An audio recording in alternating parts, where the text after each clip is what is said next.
Welcome to Sundust Short Horror Stories, where some lights don't come from stars. Tonight we're deep in the Appalachian nights of eastern Tennessee.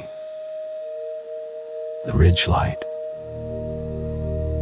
Back in the summer of '93, twins Ellie and Jonah Wheeler were 15 and spent most of their time roaming the back trails above their family's hollow in Cock County. Folks up there called the highest ridge Devil's Looking Glass on account of how the bare rock face caught the sunset and threw it back like a signal. Kids dared each other to camp there, but nobody ever stayed past midnight. Ellie and Jonah didn't believe the old stories. They packed sleeping bags, a lantern, and a bag of junk food and hiked up one sticky July evening when the fireflies were thick as sparks. They reached the ridge just after dusk. The view was worth it, layers of blue mountains folding into dark, the lights of Newport twinkling far below. They sat up on the flat rock shelf, ate Vienna sausages from the can, and watched the stars come out one by one. Around 11, the lantern started acting funny, flickering even though the batteries were fresh. Jonah tapped it, cursed, and finally clicked it off to save power. That's when they saw the light. It rose slow from the valley below, a cold white glow with no beam, no flicker like a plane or helicopter. Just a steady orb the size of a full moon climbed straight toward the ridge. It stopped maybe 100 yards out, hovering level with them, silent. Ellie whispered, "Satellite." Jonah shook his head, too low, too still. The light pulsed once, gentle, almost curious, and both of them felt a pressure behind their eyes like the air had thickened. Ellie's nose started bleeding, just a trickle. Jonah's ears rang. Then words formed inside their skulls, calm and clear, not quite sound. "We are only passing through a moment of your night." The twins grabbed each other's hands. They couldn't move their legs, couldn't even scream. The light brightened until the whole ridge was lit daylight white, every pebble and pine needle sharp, everything went blank. They woke at dawn, side by side in their sleeping bags, lantern dead between them, birds singing like nothing had happened. No blood on Ellie's lip, no ringing in Jonah's ears. The only odd thing was the clock on Jonah's old Timex. It read 11:47, same as when the light first appeared, battery fine, but the hands hadn't moved all night. They hiked down fast, told no one. For years they tried to forget. Ellie went to nursing school in Knoxville. Jonah joined the army, did 2 tours overseas. They rarely spoke at that night. But every July on the anniversary, one of them would wake at exactly 11:47 p.m., heart pounding, staring at the bedroom ceiling as if it were open sky. Sometimes they'd find a faint nosebleed on the pillow in the morning. Last summer, Jonah didn't answer his phone for 3 days.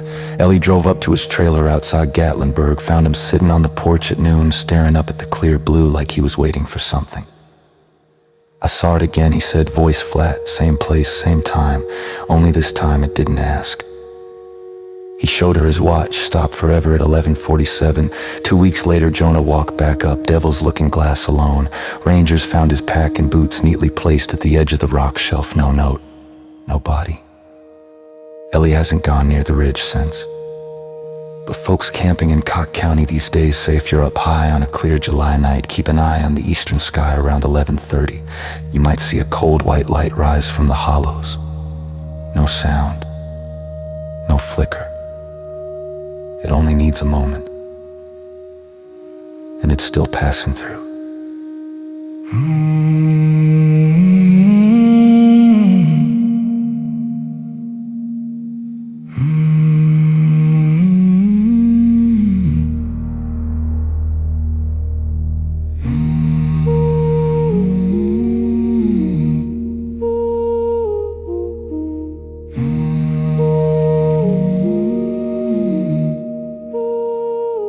That was the Ridge Light. If the dark up there felt a little crowded tonight, please like, subscribe, and leave a review.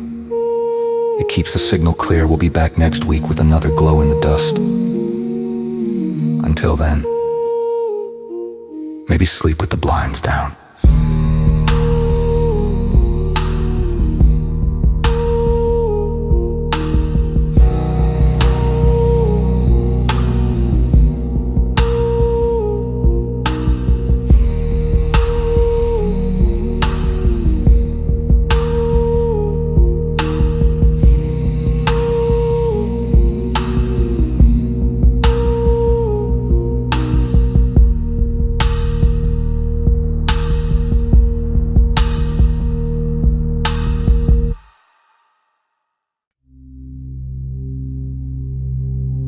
Welcome to Sundust Short Horror Stories, where back roads and hollers hold memories longer than the living. I'm your host, sharing listener-submitted tales that crawl under your skin.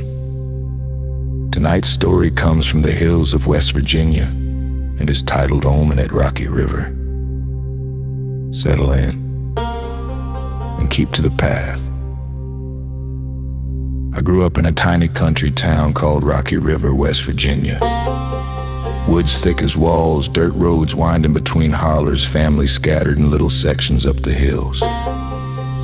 If you know those parts, you know the places I'm talking about. The town always felt mysterious. Strange things happened there more often than folks admitted. I was about 7 years old, walking the hills between our house and my grandparents' place like I did most days. Right before their driveway, an old man stepped out from the trees. He looked like an old-time farmer. Overalls, floppy hat, leaning on a walking stick.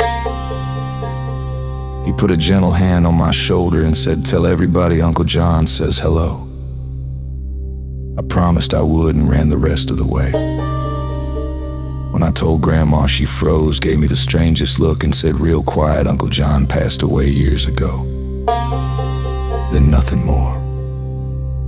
I was too young to understand how a dead man could talk, so I just let it go. A couple days later, walking the same woods, I saw him again. This time his face was stern, almost aggravated. He pointed that walking stick at me and said, "You shouldn't be wandering around here, boy." I said, "Bear traps in these woods. Go on home and watch your step." It scared me good. I ran straight home and told my dad. Dad knew Uncle John from years back. He didn't say anything about ghosts, just grabbed his hat, took me by the hand, and walked me right to the spot where I'd seen the old man. He started searching the leaves and brush. Sure enough, he uncovered 2 old rusty bear traps, jaws wide open, half buried, looked like they'd been waiting there for decades. Dad went pale. He asked me to describe the man again. When I did, he nodded slow and said, "Son, you couldn't have seen him. He's been dead a long time." Then he drove me to the little town graveyard and stopped at a weathered stone. There was a faded picture embedded in it. Same overall, same hat, same face. A cold shiver ran straight through me. The man who'd touched my shoulder, who'd warned me, was lying 6 feet under that ground. I never saw Uncle John again. But I know this, an uncle I never met in life saved mine. Thank you for listening to Sundust Short Horror Stories. If the hills ever speak to you, write it down and send it our way. Until next time, watch where you step. Good night.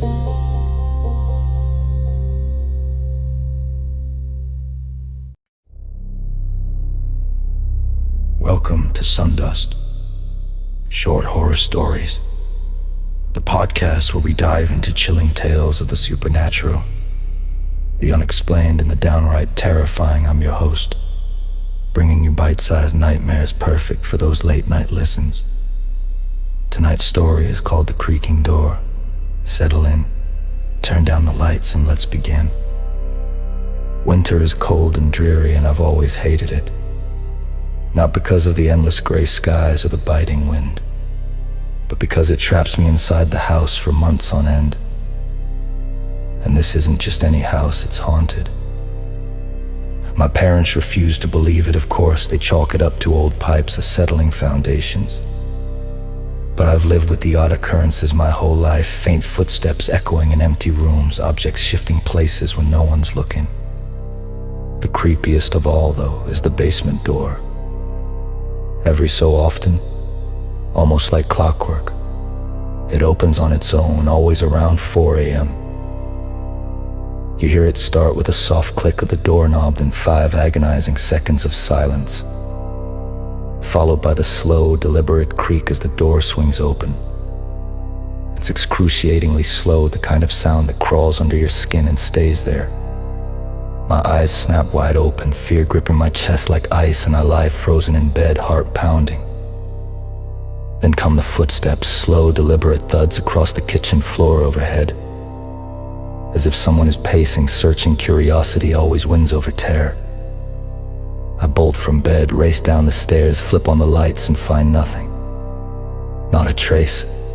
The door stands ajar, but the kitchen is empty. This happened nearly every night. Until last night. It started the same, the click, the silence, the unbearable creak. Footsteps followed. I rushed downstairs, expecting the usual emptiness. But this time, a woman stood in front of the basement door. I knew instantly she wasn't alive. Her form was translucent, like mist caught in moonlight. I could see the wall right through her. Her eyes were voids, black as the deepest corners of space, swallowing all light. She stared at me for a moment, then turned and descended the basement stairs. Pausing halfway, she looked back and beckoned with one pale finger for me to follow. How could I refuse? I'd waited years to uncover the truth behind these hauntings, and strangely, for a ghost, she was beautiful, ethereal, with long flowing hair and delicate features that pulled at me like a trance, hypnotized. I followed her down into the darkness. The basement felt colder and blacker than ever. I could barely see my hand in front of my face, then suddenly she vanished. I spun around, panicked, alone in the void. Moments later, she reappeared in the center of the room, glowing faintly like a distant star. She gazed down at the concrete floor and wept silently, tears streaming down her translucent cheeks. After about 40 seconds, she faded away. The next night it happened again, like clockwork. The creak, the footsteps, the chase downstairs. I followed her into the basement once more. Again she materialized, weeping over the floor, but this time she looked up at me with those endless black eyes and pointed directly at the spot beneath her feet. She was trying to tell me something. It hit me like a chill. Something, or someone, was buried under the concrete. The following day, I rented a jackhammer and tools. With my neighbor's help, we broke through the slab. After an hour of grueling work, we uncovered it. A full human skeleton buried shallowly beneath the floor. I called 911 immediately. As the police arrived, my neighbor shared a story he'd heard years ago. The previous owner had reported his wife running off with another man. A month later, he packed up and moved out of state, never to be seen again.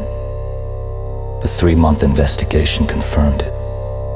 The remains were his wife's. He had murdered her and hidden her body right under our feet. To this day, the husband remains at large, a ghost in his own right. But after her remains were properly recovered and laid to rest, the haunting stopped. No more creaking door at 4 a.m., no footsteps, no glowing apparition in the basement. I like to think she finally found peace. It makes me happy knowing I helped her. But I still hope they catch that bastard someday. Creepypasta stories, scary stories, and original horror fiction. And that's the end of tonight's tale on Sundust Short Horror Stories. Did this one send a shiver down your spine? If it did, please hit that like button, subscribe for more chilling episodes every week, and leave a review. It really helps us reach more listeners who crave the dark and eerie. Tell us in the comments. Have you ever experienced something unexplained in your own home? Thanks for listening. Sweet dreams, or whatever waits in the shadows. Good night.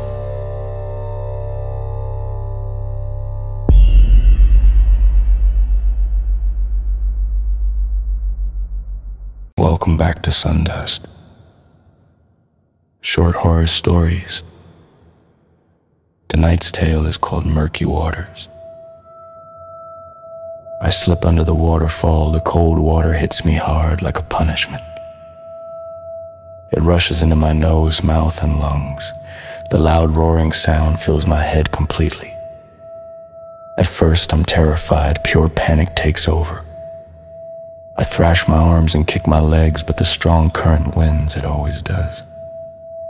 Then I start seeing things, hallucinations. Faces appear in the dark water around me. They look pale and bloated with wide, accusing eyes. First, there's the boy from the riverbank back in 1989. He was only 16. I caught him with my girlfriend and pushed him into the river. His mouth moves without sound. Why? Next, the woman from the bridge in 1997, my wife's sister. She knew I had stolen money. I made her fall look like suicide. Now she reaches out to me, her fingers wrinkled and broken. Then, the old man from the lake house, my business partner who wanted to quit our shady deals. I slit his throat. Blood still bubbles from the wound even underwater. They appear one by one, surrounding me as I sink deeper. I feel all the pain I caused them. Every scream I stopped, every lie I told myself to sleep, my own tears mixed with the river water. I'm filled with sorrow and anger all twisted together. I know I deserve this. The current pulls me even deeper into total blackness where no light reaches. My body feels heavy, my lungs burn and give out, my arms and legs stop moving. I give up. This is my grave underwater. It almost feels peaceful, but here's the secret no one will ever know. They won't find my body, 'cause I didn't jump on purpose. I was just fishing alone at dusk like I did every evening since retiring, trying to forget my past with a fishing rod and some beers. I slipped on a wet rock, fell in, hit my head, drowned. It was a tragic accident. An old man taken by the river he loved. At the funeral, people will say I died doing what I enjoyed. No one will know about the faces I saw while drowning. No one will suspect the murders I committed. The river kept my secrets. It gave me the punishment I deserved, but the clean death I wanted. Forgiven in everyone's eyes. Now, I drift down here with the others I killed. Their hands hold me gently, not angry anymore, welcoming me. We wait together in the darkness for the next person who falls in, because the river always collects its debts and it never forgets. That's murky waters. Some endings are kinder than we deserve. If this story chilled you, like and subscribe for more every week. Comment below if you've ever felt the water pulling you under. Thanks for listening. Stay dry, friends.